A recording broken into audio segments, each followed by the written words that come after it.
This is a phase 1/2 study combining carfilzomib and panobinostat in patients with relapsed refractory multiple myeloma.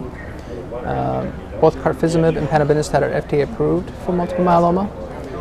This is looking at this combination of these two agents that hasn't been previously done. Carfilzomib is a very active proteasome inhibitor in myeloma, and panobinostat is an HDAC inhibitor. There is some synergy between the two drugs in vitro in terms of sort of kind of augmenting the effects of each other. So this was looking at patients who have had previous treatment with both bortezomib and lenalidomide. The median number of prior therapies was 3. So these are very heavily pretreated patients who have myeloma that is progressing. And so they were treated with carfilzomib at a dose of 20 milligrams initially up to 56 milligrams per meter squared, given at the usual schedule.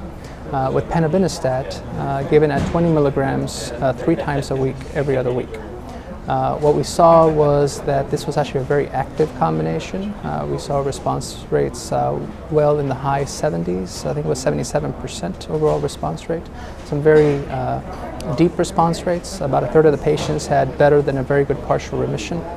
And thus far they seem to be durable. So these patients who are this far into their treatment tend to have very short progression-free survivals, and so thus far we have a very short follow-up at this time, but with the median follow-up of 8 months, we still have not reached a median progression-free survival.